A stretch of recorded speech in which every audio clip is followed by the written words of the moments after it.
So in my drawing video for Gazora, I had wondered about the American title of Space Amoeba, which was called Yog Monster from Space, and I had wondered, was that title inspired by H.P. Lovecraft, and did Lovecraft have any sort of influence on Space Amoeba, or was Lovecraft ever big in Japan? It did lead me to thinking, though, that aside from the film, Big Tentacled Monster, Toho actually has another film which I think fits Lovecraft's tone a little more closely, and that is a very creepy, overlooked gem called Matango.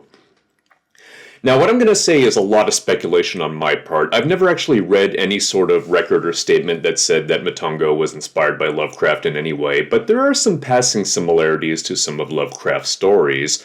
First of all, you have the framing device, which is a shipwrecked man who discovers a horrible horror, passes out, is recovered in civilization, and is promptly put in the funny farm. This is, of course, similar to some of Lovecraft's stories, such as Dagon, kind of sort of like the Statement of Randolph Carter, and probably some others. But of course, mushroom monsters were something that Lovecraft also covered with stories like fungi from Yoggoth. Again, I'm just sort of pulling this out of the air, and I might as just well be saying that Matango was inspired by Robinson Crusoe or Lord of the Flies or Gilligan's Island, because they're all stories about being shipwrecked, but I just thought I'd throw that out there. If anybody out there thinks that Matango and Lovecraft have any sort of similarity to each other, go right ahead and comment below, and if you think I'm crazy out of my head, then maybe I have been eating the mushrooms. But anyway, let's segue out of Lovecraft and talk a bit about Matango, because this is just too good of a film to be overlooked. Matango is very much in a class of its own. Even among Toho films, it doesn't really fit in with a lot of the like of them.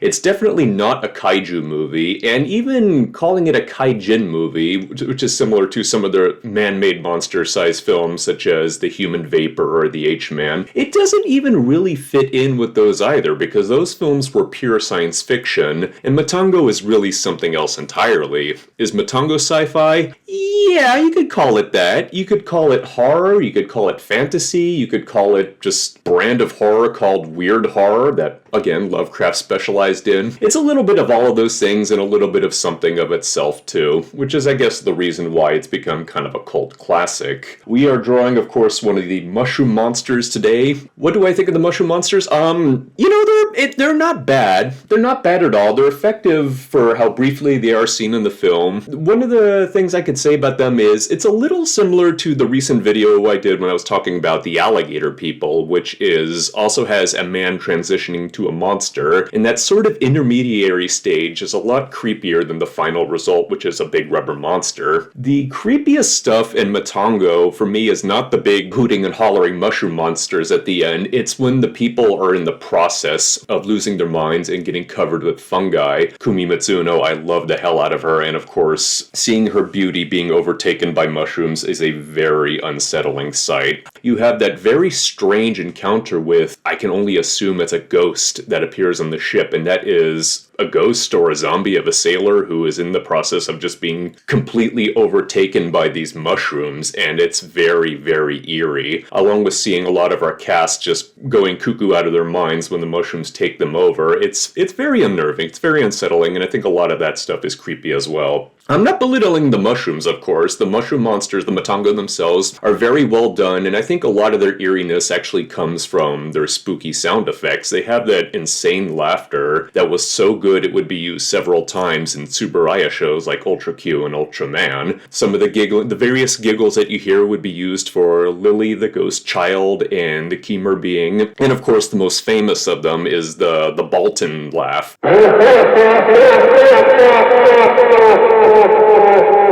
has become sort of a trademark of that guy, but I'm pretty sure it came from Matango. Now, Matango has sort of the unfortunate legacy of being stuck with one of the worst Americanized titles ever. I've complained about some other kaiju eiga that have ended up with really stupid titles, such as Invasion of Astro Monster, but this one is probably even worse because, of course, most people know Matango by its Americanized name, Attack of the Mushroom People.